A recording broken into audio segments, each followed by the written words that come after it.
तो गाइस मैं हूं अंकित और आप देख रहे हैं रेसलिंग फैंस नेटवर्क। शुरू करते हैं गाइस अपनी बातों को हम लोग सबसे पहले blood line war games match से। तो भाई सुबह मैंने आपको पोस्टर दिखाया blood line war games match का, जिसमें भाई हमें देखने को मिल रहे थे रोमन रेंज, सोलो सिक्वा, जे उसो, Jimmy Uso, semi Zen, टामा tonga, टांगा लोआ एंड जेका फाटू। इसे देखने के बाद कुछ लोग होप करने लगे थे कि भाई शायद हमें ये लोग जो है देखने को मिले कम्पीट करते हुए 4-on-4 मैच में ही। 5-on-5 की जो रूमर्स है वो रूमर्स ही रहे, हालांकि वो रूमर्स नहीं स्पॉयलर्स है, लेकिन स्टिल कुछ लोग खुद को दिलासा दिला रहे थे भाई कि 4-on-4 मैच शायद हो सकता है। लेकिन मैं आपको दिखाने वाला हूं भाई WWE वेबसाइट का ये स्क्रीनशॉट। WWE ने भाई ऑलरेडी अनाउंस कर दिया है ये वाला मैच कि 5-on-5 होने वाला है। आप देख सकते हो वेबसाइट का स्क्रीनशॉट है ये। Roman Reigns, Sami Zayn, the Usos and a fifth member versus Solo Sikoa, Jacob Fatu, Tama Tonga, Tonga Loa and a fifth member war games match. इन्होंने ऑफिशियली अनाउंस कर रखा है भाई कि एक 5वां मेंबर ऐड होगा। तो अगर कुछ लोग होप कर रहे थे कि शायद भाई इंटरनेट के बैकलैश को देख के, ये सारी चीज़ें देख के ट्रिपल एच भाई बैक ट्रैक करेंगे, तो ऐसा कुछ नहीं है भाई। मैच इनका कंफर्म हो चुका है।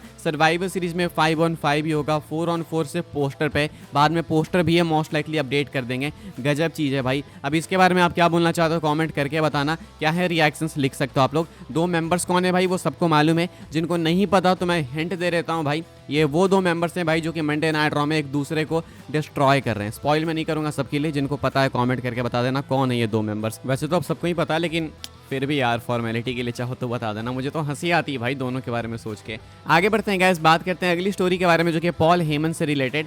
पॉल हेमन भाई survivor series war games match के अंदर हमें देखने को मिल सकते हैं क्या मैच के अंदर, मतलब ये नहीं कि कम्पीट करते हुए, मैच में क्या इन्वॉल्वमेंट हो सकती है पॉल हेमन की किसी भी तरीके से। इसको लेके भाई रसल वोट्स Q&A में डिस्कशन करी गई एंड डिस्कशन के अंदर क्या कुछ निकल के सामने आया है मैं आपको बता देता हूँ। क्वेश्चन पूछा था किसी फैन ने, तो बेल एप्टर का कहना था कि WWE वाले भाई पॉल हेमन के साथ वर्क कर रहे हैं तो वो कभी भी ला सकते हैं। तो इनके पास कोई वो आंसर नहीं था एग्जैक्ट, लेकिन रसल वोट्स का कहना था कि WWE वाले भाई शायद आपको सर्वाइवर सीरीज में पॉल हेमन को लाते हुए नहीं दिखेंगे। ये मैंने आपको चीज़ पहले भी बता रखी है, वो मैंने गेस करा था, मैंने कोई अपडेट नहीं बताई थी आपको। मैंने गेस करा था कि शायद सर्वाइवर सीरीज के बाद ही पॉल हेमन आएंगे। मैंने गेस करा भाई सैटरडे नाइट्स मेन इवेंट। तो कहना है रसल वोट्स का कि WWE वाले चाहे तो कभी भी ला सकते हैं, बिकॉज ऐसा नहीं है कि पॉल हेमन छुट्टी पे या फिर कहीं नहीं, पॉल हेमन काम कर रहे हैं, बैकस्टेज हैं। लेकिन पॉल हेमन आपको मोस्ट लाइकली वॉर गेम्स में तो नहीं देखने को मिलेंगे, वहाँ पे मैच के बाद भी वो शायद नहीं अपीयर होने वाले। WWE उनके रिटर्न को इवेंट के बाद भी होल्ड करने वाली है, यानी कि ऐसा नहीं है कि सर्वाइवर सीरीज के बाद तुरंत आपको अगले स्मैकडाउन के एपिसोड में देखने को मिल जाएंगे, ऐसा भी नहीं है।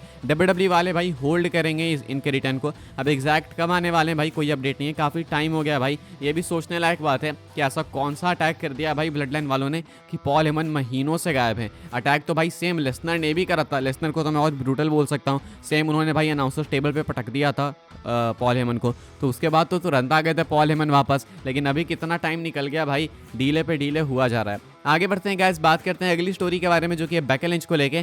बेकी लिंच भाई शायद कभी भी WWE के अंदर वापस नहीं आएंगी। ये कौन कह रहा है भाई, ये कहना है सैम रॉबर्ट्स का। सैम रॉबर्ट्स को आप जानते होगे भाई, WWE एनालिस्ट, WWE के साथ काम भी कर चुके हैं। इनका मानना है कि शायद अब बेकी लिंच आपको WWE के अंदर कभी वापस आते ही हुए ना दिखें एंड कभी शायद रसल करते हुए भी ना दिखें। मैं आपको बता देता हूँ भाई, ये अपने ही पॉडकास्ट पे कहते हैं कि शायद बेकी लिंच डन हो चुके हैं WWE के साथ एंड इन्होंने सुना है कि शायद बेकी लिंच कभी भी वापस नहीं आएंगी कंपनी में। मैं आपको ऑनेस्टली बताऊं, मुझे 1% विश्वास नहीं है, मुझे कोई आइडिया नहीं है भाई कि आखिर ऐसा क्यों कह रहे हैं। मुझे लगता है कि बेकी वापस आएंगी। अभी इवन भाई अपडेट भी आई थी रसल वोट्स रेडियो के अंदर निकल के सामने कि WWE वाले भाई कुछ मर्चेंडाइज स्टोर्स वगैरह के साथ में या फिर किसी बड़ी कंपनी के साथ में डील वगैरह करने वाले हैं, जहाँ पे Becky Lynch, Roman Reigns, Cody Rhodes जैसे बड़े सुपरस्टार्स की मर्च वगैरह बेचने वाले हैं, उनके लिए कुछ स्पेशल डील लाने वाले हैं। तो यहाँ पे भाई बेकी लिंच को मेंशन वगैरह कर रहे थे ये लोग। तो अगर बेकी लिंच को लेके स्टिल ये इतनी सारी चीज़ें कर रहे हैं बैक एंड में, तो आखिर बेकी को वापस क्यों नहीं लाएंगे एंड बेकी क्यों नहीं आना चाहेंगी, क्वेश्चन ये है। ऐसा तो है नहीं भाई कि बेकी लिंच को कोई CM पंक वाला इन्होंने ट्रीटमेंट दिया जो पहले CM पंक को इन्होंने दिया था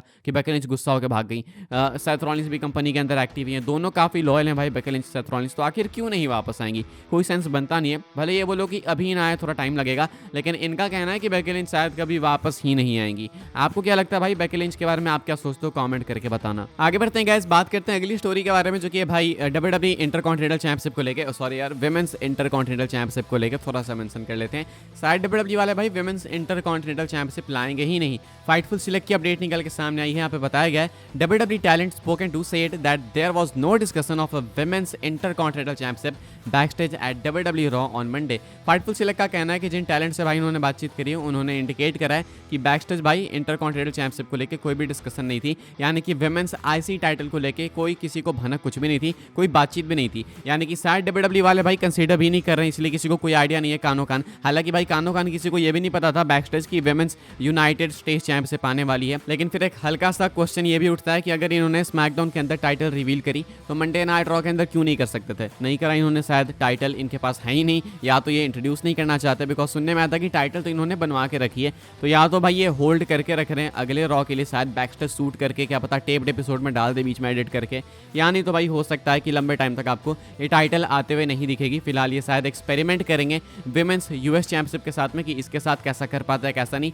एंड अगर अच्छा करेंगे तो मे भी अगर इनको नीड लगी तो शायद इस वाली टाइटल को भी ला सकेंगे। मुझे ऐसा लगता है भाई अभी शायद एक्सपेरिमेंट ही करने वाले हैं। आगे बढ़ते हैं, बात करते हैं हम लोग अपनी नेक्स्ट एंड फाइनल स्टोरी के बारे में, जो कि best in the world CM पंक को लेकर। CM पंक भाई सर्वाइवर सीरीज के लिए शेड्यूल्ड है, ये अपडेट मैंने आपको पिछली वीडियो के अंदर बताई। हालांकि मुझे ऐसा लग रहा था कि CM पंक गुंथर को फेस करेंगे, बिकॉज WWE ने टीज भी करा था, लेकिन अभी भाई गुंथर एंड डैमियन प्रिस्ट का मैच सेट हो चुका है सर्वाइवर सीरीज 2024 के लिए। CM पंक स्टिल शेड्यूल्ड है, कहना है रसल वोड्स का Q&A सेशन के अंदर, एंड यहाँ पे भाई माना जा रहा है कि CM पंक इवेंट में कन्फ्रंट करने वाले हैं WWE वर्ल्ड चैंपियन गुंथर को। एक्सपेक्टेड है कि मैच के बाद आ जाएंगे भाई CM Punk face to face Gunther के। आप एक तरीके से देखो भाई गुंथर की रेंज धीरे धीरे लेजेंडरी बनते जा रही है। पहले इनको किसने कन्फ्रंट करा भाई? गोल्डबर्ग ने करा बैड ब्लड में। इसके बाद भाई आप अभी देखोगे तो गुंथर को कन्फ्रंट करने वाले हैं मोस्ट लाइकली CM पंक, नहीं भी करेंगे तो इनका मैच होने वाला है। तो ये एक लेजेंडरी रेन बनते जा रही है मेमोरेबल मोमेंट्स के साथ में। अभी देखो बीच में इनकी रेन कुछ ऐसे डगमग हुई थी, कुछ ऐसे बोरिंग सी लग तो रही थी, लेकिन अब जो है वापस से भाई ये पेस पकड़ रहे हैं, एंड मुझे लग रहा है भाई कि ये अच्छे साइंस हैं। एक्सपेक्टेड है भाई कि CM पंक आपको कन्फ्रंट करते हुए दिखेंगे गुंथर को सर्वाइवर सीरीज 2024 में। तो यहाँ पे तो भाई मुझे लगता है कि CM पंक के लिए सब कुछ सेट दिख रहा है। अब गुंथर के साथ फ्यूड के अंदर जाएंगे तो एटलीस्ट आई थिंक यार 2 महीने तो रहेंगे ना, दिसंबर जनवरी एंड तक, जनवरी नहीं भी तो चलो दिसंबर एंड तक तो रहेंगे, मिनिमम इतना तो रहने वाले हैं। उसके बाद भाई फरवरी के स्टार्ट में पहले दिन आपको रंबल देखने को मिलेगा इंडिया में, दूसरे दिन तो सीधा CM पंक रंबल मैच में होंगे, वहां से सेथ रॉलिंस के साथ फ्यूड स्टार्ट है। तो CM पंक का तो सेट हो चुका है भाई, इधर सेथ रॉलिंस का भी सेट दिख रहा है, ब्रॉन्सन रीड के साथ में फ्यूड करने वाले हैं, एंड अभी वॉर गेम्स में क्या होने वाला आपको मालूम ही है। एंड उसके बाद सेथ रॉलिंस भाई फ्यूड थोड़ी सी और कंटिन्यू करेंगे, उसके बाद आपको CM पंक के साथ फ्यूड करते हुए दिखेंगे। क्वेश्चन है पता है किसके लिए? ड्रू मैकेंटायर के लिए। मैकेंटायर को भाई अगर WWE एक मेजर फ्यूड नहीं देती है, अगर किसी मिड कार्ड फ्यूड में डाल देती है ना, तो then Triple H is not beating those allegations भाई, जो कि लग रहे हैं फिलहाल। तो यही कुछ अपडेट है भाई CM पंक को लेकर कि आपको सर्वाइवर सीरीज में CM पंक देखने को मिलेंगे, बिकॉज वो शेड्यूल्ड है ऑन पेपर। बाद में भाई अभी मुझे लगता है कि जैसे जैसे हफ्ते निकलेंगे, ज़्यादा टाइम तो वैसे सर्वाइवर सीरीज को भी नहीं है, लेकिन जैसे ही टाइम निकलेगा भाई और भी अपडेट्स आएगी निकल के सामने तो मैं आपको बताते जाऊँगा। फिलहाल कंफर्म है कि वो सर्वाइवर सीरीज के लिए शेड्यूल्ड है, अपीयर होंगे या नहीं वो तो स्टिल एक दूसरी चीज़ है। एंड अगर अपीयर होंगे तो वो गुंथर को ही कन्फ्रंट करने वाले हैं, वर्ल्ड हेवीवेट चैंपियनशिप के लिए चैलेंज करेंगे एंड क्लियर कर देंगे कि वो है नेक्स्ट अपोनेंट गुंथर के लिए। फिलहाल गाइस इस वाली वीडियो के लिए ये कुछ अपडेट्स थी। आई होप सो आपको इन्फॉर्मेशन मिली हो तो वीडियो को लाइक करें, शेयर करें, सब्सक्राइब करें चैनल को, ताकि आने वाले टाइम के अंदर आपको और भी WWE की न्यूज़ अपडेट्स जानने को मिलते रहे। फॉलो कर सकते हैं आप लोग मुझे इंस्टाग्राम एंड ट्विटर पर, लिंक आपको मिल जाएगी डिस्क्रिप्शन में। ज्वाइन कर सकते हैं व्हाट्सएप चैनल को, उसके भी लिंक है डिस्क्रिप्शन में। मिलूंगा मैं आपसे अगली वीडियो में, तब तक के लिए goodbye, thanks for watching.